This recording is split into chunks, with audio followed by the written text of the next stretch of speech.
Hello, hello, salut à tous, j'espère que vous allez bien. Donc aujourd'hui, nous allons parler du cas d'Alban Lafont. Alban Lafont a-t-il vraiment touché le fond? On en parle tout de suite dans Tout se passe en Afrique.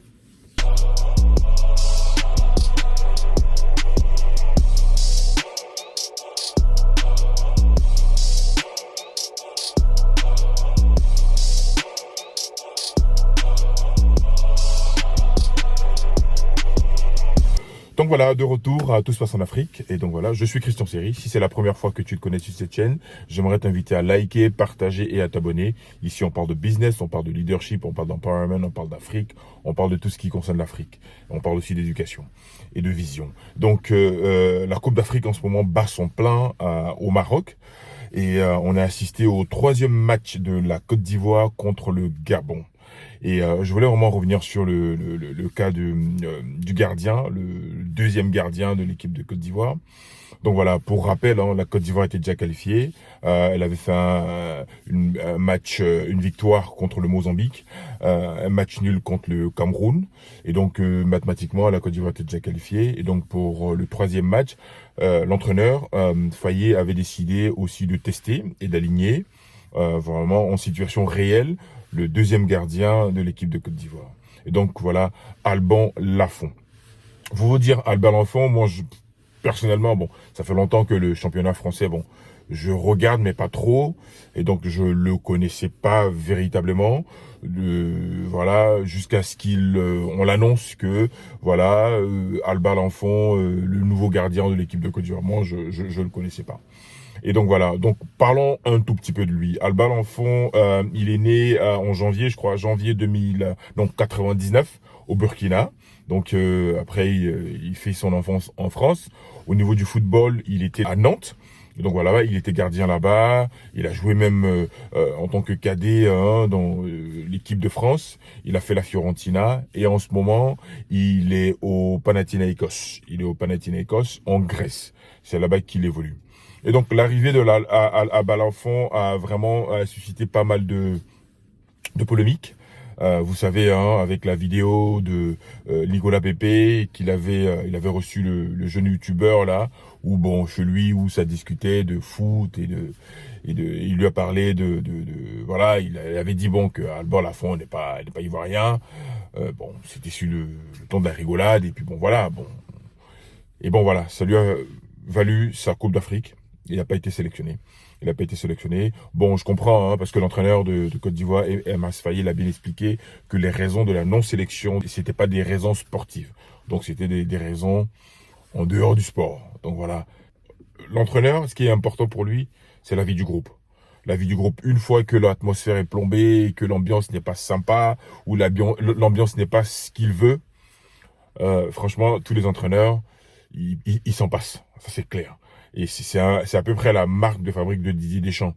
Didier Deschamps, vous avez remarqué, hein, que ce soit Karim Benzema, Mathieu Valbuena et tous les joueurs, dès qu'il y a polémique, même si tu es très bon, il va pas te sélectionner.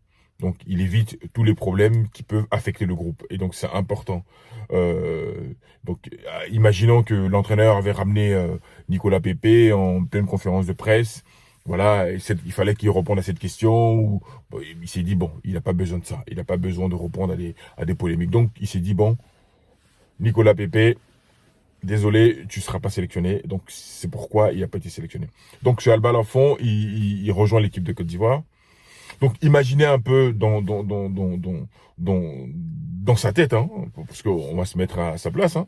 Bon, pour moi, tel joueur n'a pas été sélectionné, il y a une polémique, et voilà, donc, et on te fait jouer en tant que titulaire dans un match international. Donc, il y a toute la pression, hein, il y a toute la pression, il y a aussi peut-être la peur, il y a beaucoup de paramètres, hein, il y a beaucoup de paramètres. On va pas se cacher, sur le premier but, il se plante. Soyons véridiques, parce que la balle vient directement sur lui, soit tu l'attrapes, mais soit peut-être qu'il a été surpris, mais la balle elle venait directement vers lui. Donc tu pouvais l'attraper et la balle rebondit de sa poitrine, et le joueur qui a suivi, il marque.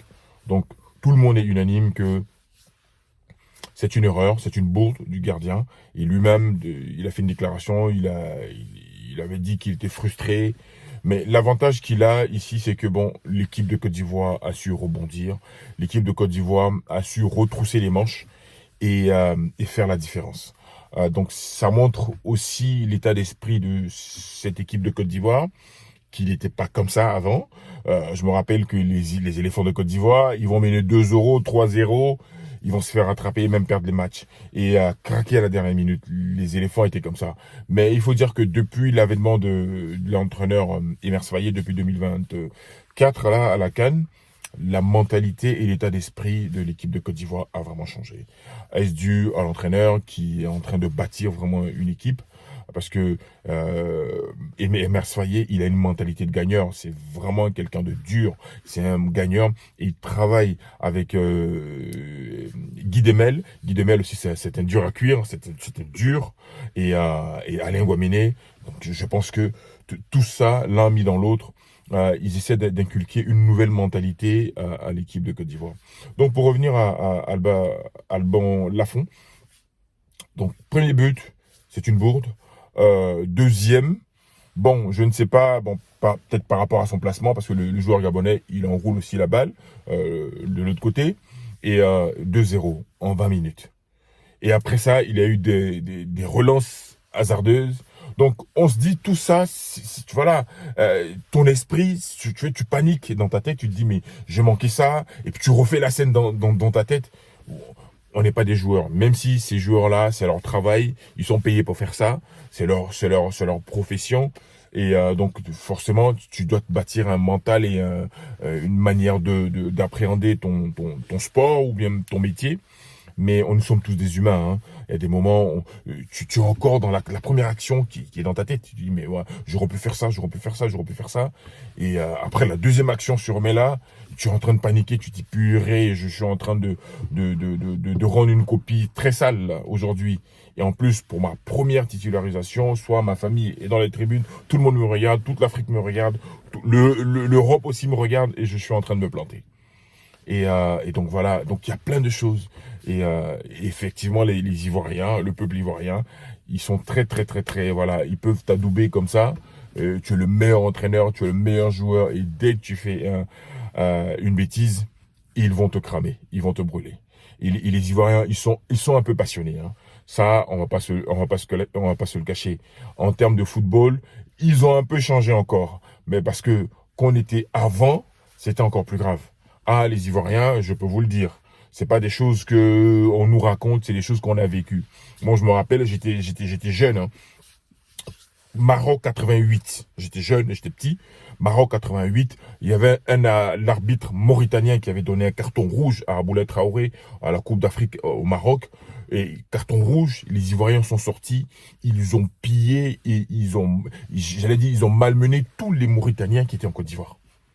Oh oui, les Mauritaniens, parce que en Côte d'Ivoire, tous ceux qui gèrent les petits commerces là, on va dire les supérettes en Côte d'Ivoire, ce sont les Mauritaniens qui gèrent ça. Les Ivoiriens ont attaqué les supérettes de tous les Mauritaniens de Côte d'Ivoire. Ça, c'était en 88. Donc voilà. Donc il y a une histoire. Il faut toujours se référer à l'histoire.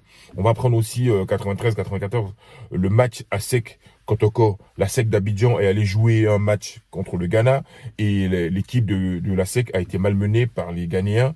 Et quand les Ivoiriens, la SEC est rentrée en Côte d'Ivoire en 93-94, ils ont malmené les Ghanéens en Côte d'Ivoire. Et ça encore, on s'en rappelle. C'est pourquoi le groupe Zouglou, Yodo et Siro, ils ont fait la chanson à Sek Kotoko en 96. Donc c'est toute une histoire pour dire quoi. Les Ivoiriens en termes de football, ils sont voilà, ça va très vite. Et encore en 2005, match très important, qualification Coupe du Monde, Côte d'Ivoire, Cameroun à Abidjan, où Achille Webo nous a fait mal, je me rappelle très bien. Et nous a battu, le Cameroun nous avait battu 3-2. Et le gardien, c'était qui? C'était Gérard Agnaouan. Après ce match, Gérard Agnaouan n'a plus joué en équipe de Côte d'Ivoire. Grillé.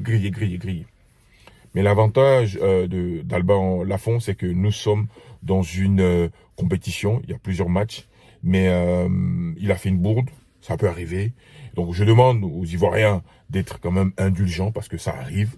Les gens sont très très très durs. Mais voilà, ça arrive. C'est à lui maintenant de se retrousser les manches et se dire, bon, j'ai été frustré le premier match, mais je me redonne encore une deuxième chance. Et ça peut arriver. Ça peut arriver très très vite. Et dans un match de foot, tu peux être assis là, et puis en 20 minutes, tu peux te retrouver dans le match. Donc voilà, c'est à lui maintenant de se remettre en question. Je pense que c'est un très bon gardien parce que ils ont même gagné la Coupe de France en 2022. Donc c'est un bon gardien, mais il a juste besoin d'être mis en confiance. Il a juste besoin de confiance. Et donc c'est à nous aussi de l'aider à voilà. Ça arrive, hein, les gens sont passionnés, donc les gens.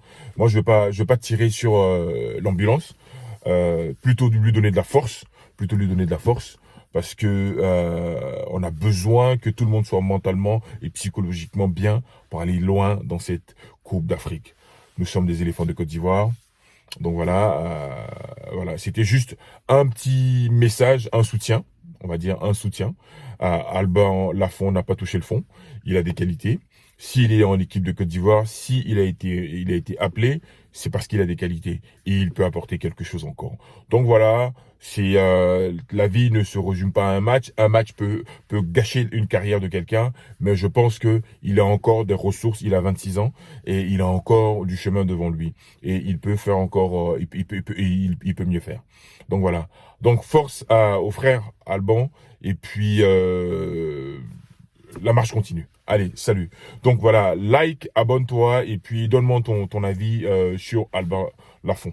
Si on doit lui donner une deuxième chance. Allez, salut, bye bye.